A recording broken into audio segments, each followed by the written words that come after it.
Do you see a future not very far away, devoid of the hegemony of the US dollar? We have no problem with the US dollar, but we want currency neutral trade. Trade in Africa will be in local currency. And we see the growing interest. There are European players like France, there's the US, there's China, there's Russia.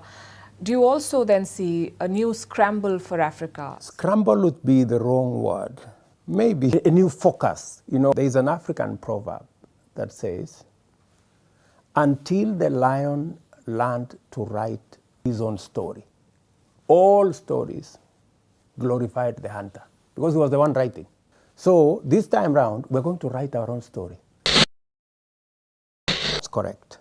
In fact, I did commend my brother Prime Minister Modi for his efforts in championing the place of Global South, and specifically the place of Africa in the global geopolitics. It is here in India that Africa got the opportunity to be a permanent member of the G20. And we believe that that positioning is going to not only bring voice, but African perspective into the conversation. You mentioned the global financial architecture, and from the joint statement I see that it mentioned a project financing in Kenya in Indian rupees. There's been a lot of talk of that as well, of de-dollarization. Do you see a future not very far away, devoid of the hegemony of the US dollar? I think what we must not bring an us versus them, these versus the other. We have no problem with the US dollar, but we want currency neutral trade.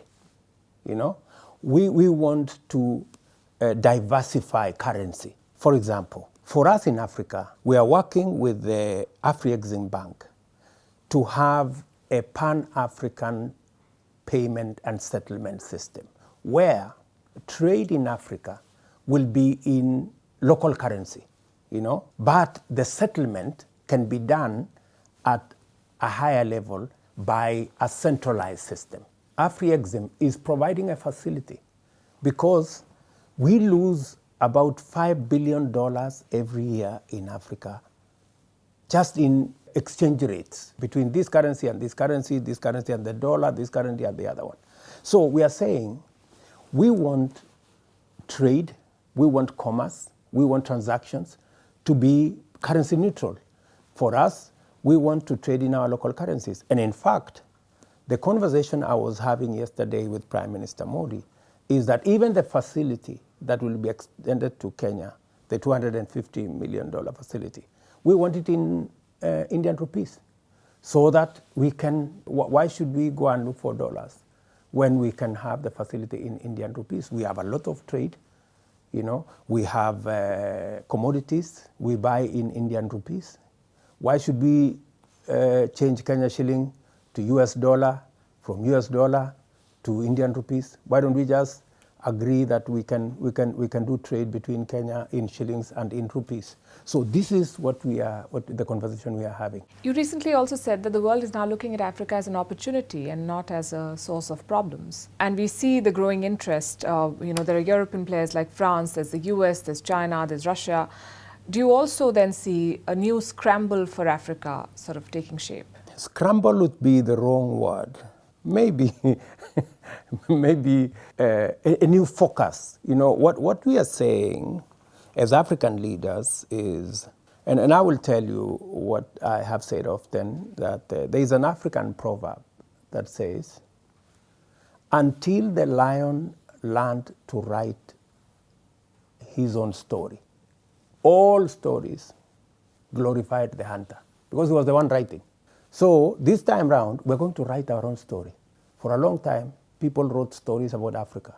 We have millions of viewers in Kenya, and it is going to them, and I cannot let you go without asking you about the role of Indians in Kenya in cementing this relationship between the two countries. That is my final question. We have a great Indian diaspora in Kenya. They have worked with us since 1911.